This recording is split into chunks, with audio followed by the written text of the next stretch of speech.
The deserts in America are some of the best in the whole world. And right here in Santa Fe, we're at the crux of the beauty of the American deserts.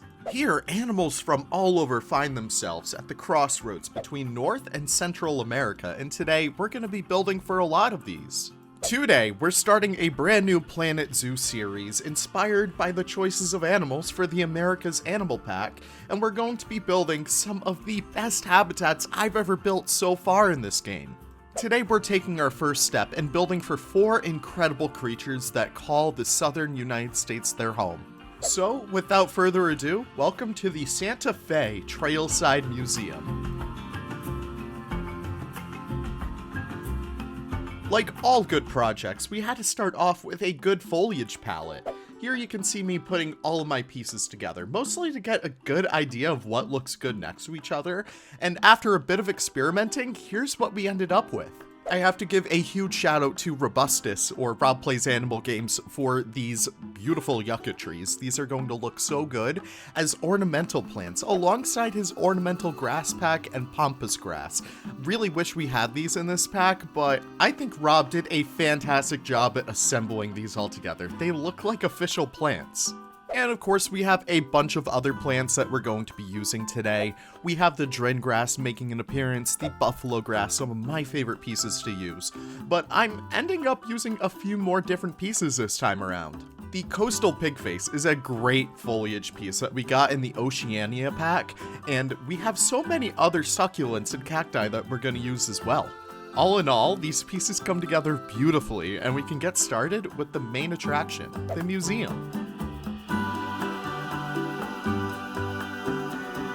Many people don't really think of museums as being the spotlight for Planet Zoo, and I really can't blame them. They're super difficult to make work in this game, but I'm certain we can make this all come together in the end, right? I was so inspired by Adobe Revival architecture that you can find from all over the American Southwest, so that's the vibe I'm going for with this. I ended up making a modular building set that you guys can actually use right now. I put it up on the Steam Workshop, so you can use most of the items that I make in this episode. It's so fun. I didn't just want to use like the mud theme in here, I wanted something entirely custom, something that really stands out from any other Planet Zoo project. So I ended up using a mixture of the limestone wall panels, as well as the columns to give a little bit more of a rounded look, and I think it came out beautifully. We also do a little bit of exterior work as well. We try and dingy the place up a little bit with some extra decals, and we also do a few HVAC systems right on the top of this building. Huge shout out to Jay Rassick for his HVAC system. These look incredible up here. And like that, our exterior is officially complete, and I'm so happy with how well it came out, but what about the interior?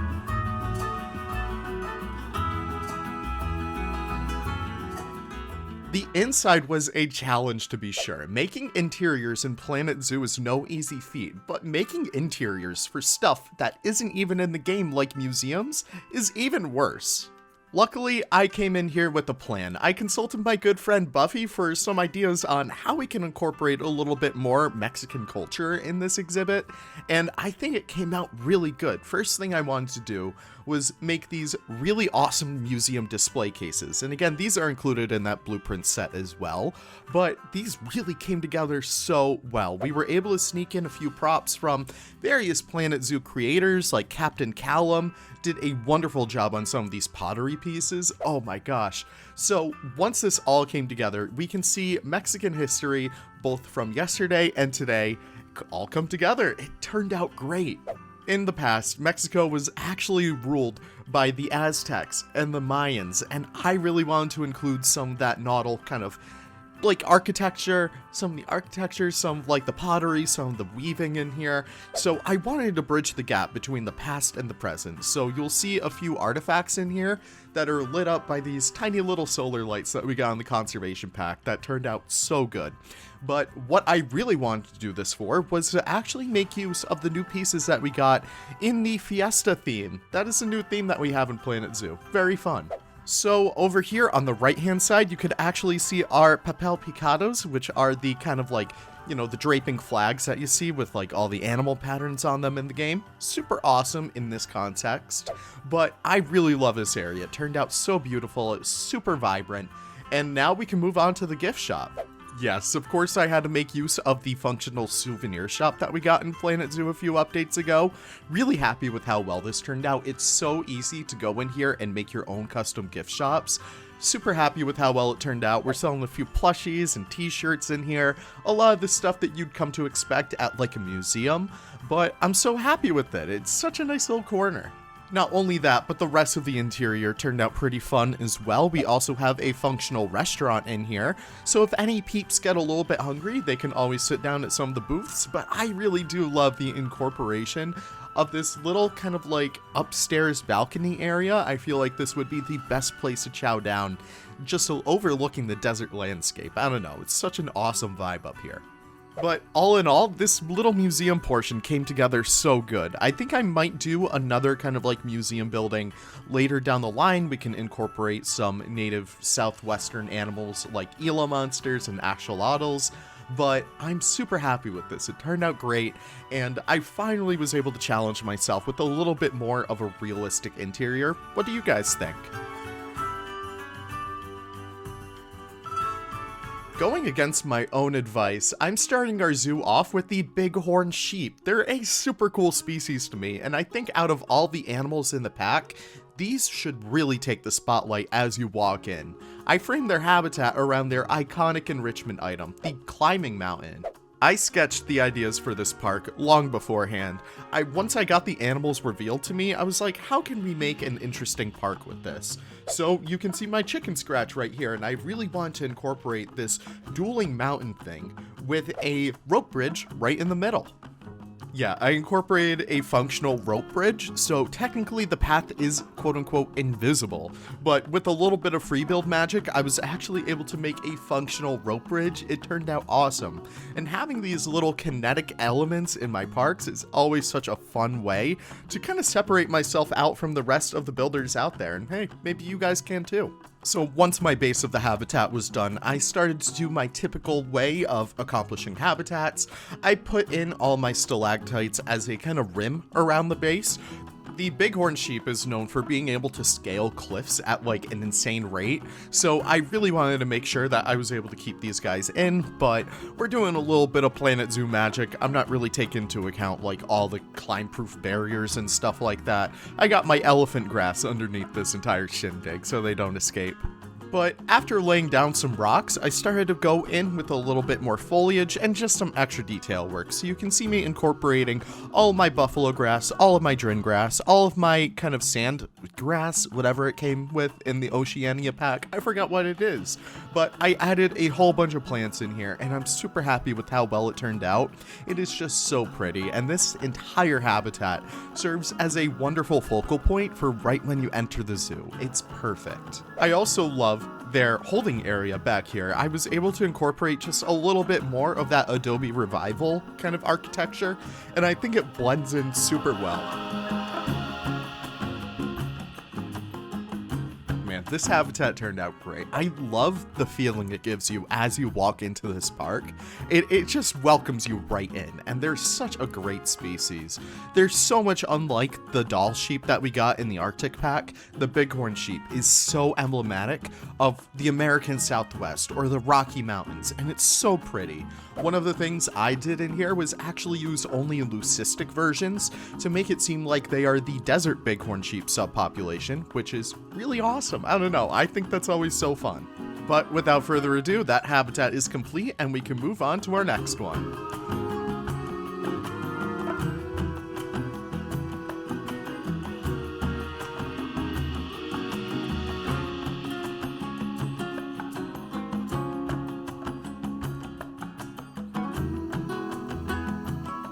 These armadillos keep digging little holes in my backyard, and you know what? It's about time that I put them in their own little habitat over here. One of the things I really wanted to incorporate in this park was making it feel like it's a trailside museum. Now, what that is, I really can't quantify it because I've been to so many trailside museums and small animal facilities over the past year that it was something I really wanted to recreate in Planet Zoo. And one of the things you see in here is habitats that don't really stand out too much. You're not really seeing these big bombastic habitats for these animals. You're seeing chain link enclosures. You're seeing little pens that they bring the animals out to when it's warm enough. And that's the kind of vibe I wanted to settle on for a lot of these habitats. So you'll not be seeing a lot of these huge elements in this park. I'm going to make use of as much natural scenery or rock work as I can, but I'm not really going to do too many things on, like, you know, the big bombastic things. But without further ado, the armadillos have their lovely little habitat in here. I was able to incorporate a little bit more of those adobe walls in here. Those turned out so good. And yeah, it's just a lovely little pit that you can look at the armadillos in. I even incorporated one of their burrow items over here, so in case if they do want to get out of the hot sun, they could always retreat underground. I really do love incorporating that kind of stuff into my parks. The foliage too, oh my gosh. Looking at this habitat, you can look right up the hill, and soon we'll have like big mountains and stuff back there for condors and coyotes, but I really wanted to start off small with this build. We already have the bighorn sheep, we can save the heavy hitters for later, but they turned out so awesome in here. I just love looking up this hillside, and you can even look down it as well, but we'll be decorating that in the next episode. For now, let's move on to our next species.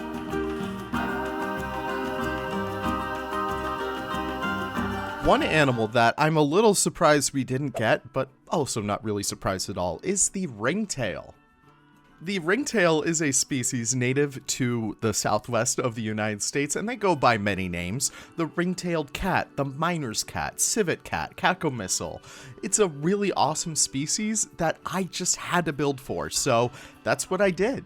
I'm using the Ringtail mod by Gaboy and Giorno, and it is just so beautiful. It looks just like an official animal. So I wanted to build a lovely, tiny, off-the-beaten-path habitat for these guys. So of course an off-the-beaten habitat goes right next to the entrance.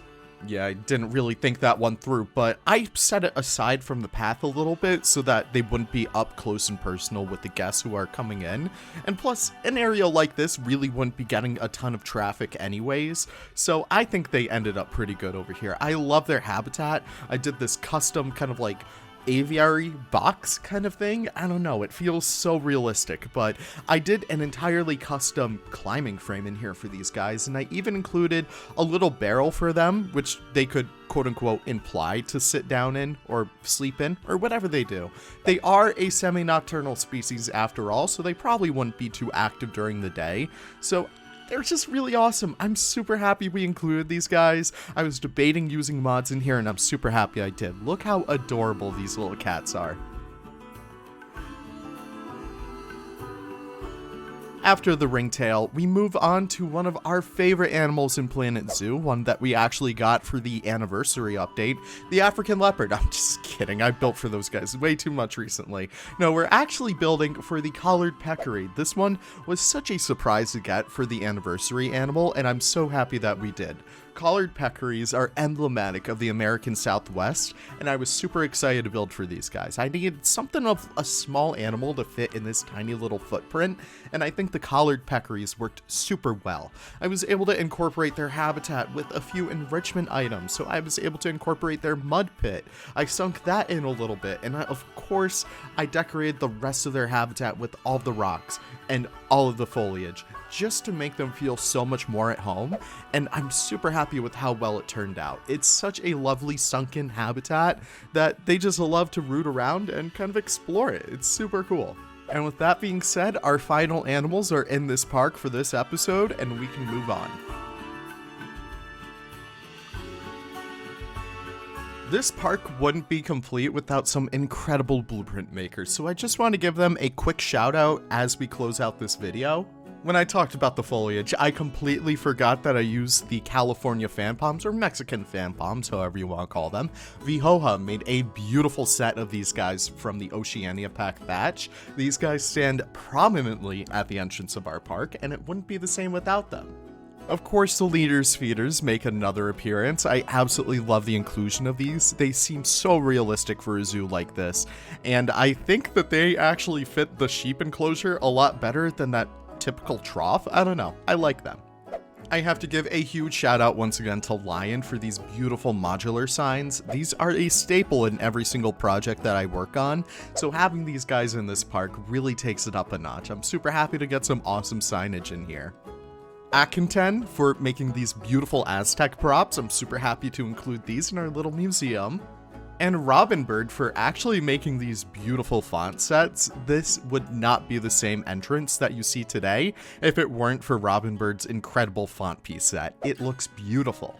But yeah, that's pretty much it for today. A little bit more of a laid back video today. Hope you guys enjoyed that, but I'm super happy I was able to bring this project out to you guys. I teased it a few days ago, and I know so many people are excited for another Leaf Desert build. I was super excited to bring this one to fruition. I absolutely love building in the deserts. If you have not built in the desert yet in Planet Zoo, I highly suggest you do. All the animals in the America's Animal Pack fit this theme perfectly, so I'm excited to see what you guys end up doing with this and the building sets, which are now on the workshop. Hope you guys enjoy that.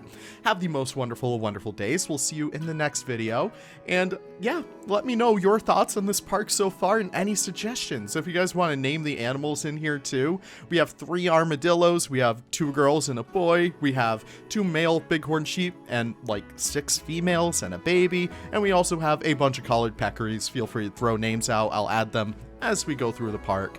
And yeah, next episode we should be building for the coyote, maybe the American flamingo, not really sure yet. Keeping this kind of theme and this video series a little bit more relaxed than my previous ones. Hope you guys enjoyed it. See you all in the next video. Take care and goodbye.